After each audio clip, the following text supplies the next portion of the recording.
వారం రోజుల విరామం తరువాత లోక్సభలో విపక్ష నేత రాహుల్ గాంధీ ప్రభుత్వంపై తీవ్ర విమర్శలు చేశారు. వారం రోజులుగా పార్లమెంట్లో నెలకొన్న ప్రతిష్టంభన తరువాత ఎట్టకేలకు బడ్జెట్పై ప్రసంగించిన రాహుల్ కేంద్ర ప్రభుత్వంపై అస్త్ర శస్త్రాలు సంధించారు. ఏఐ టెక్నాలజీ నుంచి అమెరికా వాణిజ్య ఒప్పందాల వరకు ప్రతి అంశాన్ని ప్రస్తావిస్తూ మోదీ సర్కార్ను ఇరుకున పెట్టే ప్రయత్నం చేశారు. ముఖ్యంగా భారతదేశ డేటా సార్వభౌమాధికారంపై ఆయన చేసిన వ్యాఖ్యలు ఇప్పుడు సంచలనం సృష్టిస్తున్నాయి. రాహుల్ ప్రసంగించే సమయంలో సభలో గందరగోళం నెలకొంది. బడ్జెట్ 2026 పై లోక్సభలో వాడివేడి చర్చ సాగింది. విపక్ష నేత రాహుల్ గాంధీ ప్రసంగం ఆద్యంతం అధికార పక్ష సభ్యుల నిరసనల మధ్య సాగింది. రాహుల్ కేవలం ఆర్థిక గణాంకాలకే పరిమితం కాకుండా భవిష్యత్తు సవాళ్లపై తీవ్ర వ్యాఖ్యలు చేశారు. ఏఐ అనే ఇంజన్ నడవాలంటే దానికి డేటా అనే పెట్రోల్ కావాలని రాహుల్ సరికొత్త విశ్లేషణ చేశారు.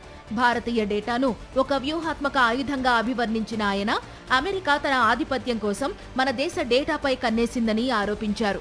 బడ్జెట్లో ఐటీ యువతను ఆదుకునే దిశగా ఏఐ ముప్పు నుంచి ఉద్యోగాలను రక్షించేలా ఎలాంటి ప్రణాళిక లేదని ధ్వజమెత్తారు.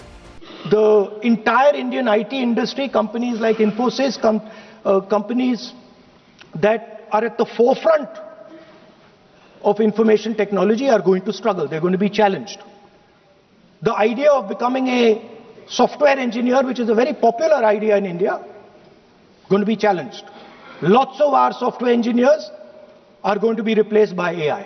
So, why I'm saying this is we're moving into a turbulent world, dangerous world. The petrol for AI is data. Meaning if you have AI and you don't have data, you have nothing. అటు America అధ్యక్షుడు Donald Trump తో కుదుర్చుకున్న ఒప్పందాల వల్ల tariff 3 నుంచి 18% పెరిగిందని, దీనివల్ల భారత రైతులు బలి కావలసి వస్తోందని రాహుల్ మండిపడ్డారు. And then you're having it done to you. You're having it done to our farmers. You're having it done to our youngsters. You're handing our data over. How can you even make these statements? How can you even come to this house and talk this type of nonsense? Are you not ashamed of yourselves? Are you not ashamed of giving? No. Rahul వ్యాఖ్యలపై అధికార పక్షం తీవ్ర అభ్యంతరం వ్యక్తం చేసింది.